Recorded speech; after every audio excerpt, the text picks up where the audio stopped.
Shalom,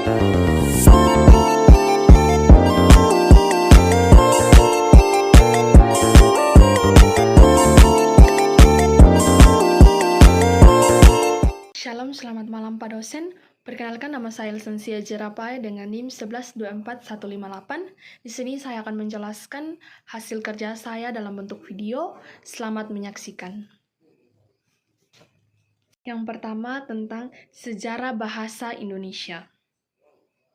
Bahasa Indonesia lahir pada tanggal 28 Oktober 1928. Pada saat itu, para pemuda dari berbagai pelosok Nusantara berkumpul dalam kerapatan pemuda dan berikrar. 1. Bertumpah darah yang satu, tanah air Indonesia. 2. Berbangsa yang satu, bangsa Indonesia. Dan 3. Menjunjung bahasa persatuan bahasa Indonesia. Ikrar para pemuda dikenal dengan nama Sumpah Pemuda. Unsur ketiga dari Sumpah Pemuda merupakan pernyataan bahwa terdakwa bahasa Indonesia merupakan bahasa persatuan bahasa Indonesia. Pada tahun 1928, itulah bahasa Indonesia dikukuhkan kedudukannya sebagai bahasa nasional. Bahasa Indonesia dinyatakan kedudukannya sebagai bahasa negara pada tanggal 18 Agustus 1945 karena pada saat itu Undang-Undang Dasar 1945 disahkan sebagai Undang-Undang Dasar Negara Republik Indonesia. Dalam Undang-Undang Dasar 1945 disebutkan bahwa negara ialah bahasa Indonesia. Keputusan Kongres Bahasa Indonesia tahun 1954 di Medan antara lain menyatakan bahwa bahasa Indonesia berasal dari bahasa Melayu. Bahasa Indonesia tumbuh dan berkembang dari bahasa Melayu sejak dulu sudah dipergunakan sebagai bahasa perhubungan atau lingua franca. Bukan hanya di Kepulauan Nusantara, melainkan juga hampir di seluruh Asia Tenggara. Bahasa Melayu mulai dipakai di kawasan Asia Tenggara sejak abad ke-7. Bukti yang menyatakannya ialah dengan ditemukannya prasasti di Kedukan Bukit Berangka tahun 683 Masehi Palembang, Talang Tulo Berangka tahun 684 Masehi Palembang, Kota Kapur Berangka tahun 683 Masehi Bangka Barat, dan Brahi Berangka tahun 688 Masehi Jambi. Prasasti itu dituliskan dengan huruf panagrari bahasa Melayu kuno.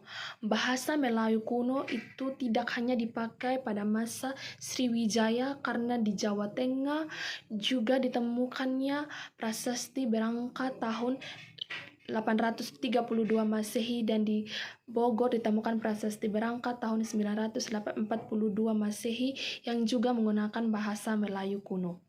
Pada masa Sriwijaya, bahasa Melayu dipakai sebagai bahasa kebudayaan, yaitu bahasa buku pelajaran agama Buddha.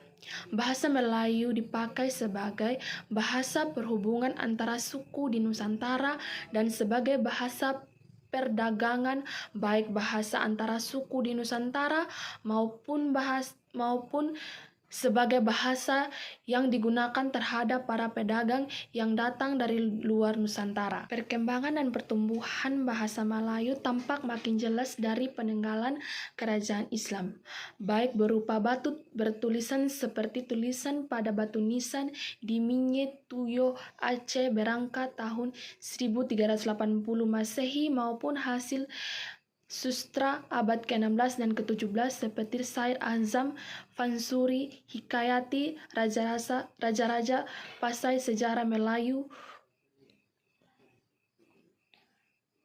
Bahasa Melayu menyebar ke pelosok Nusantara bersamaan dengan menyebarnya agama Islam di wilayah Nusantara.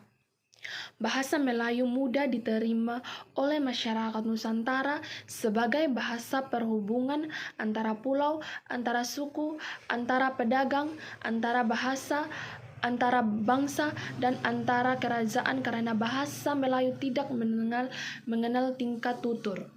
Bahasa Melayu dipakai di mana-mana di wilayah Nusantara serta makin berkembang dan bertambah kokoh keberadaannya.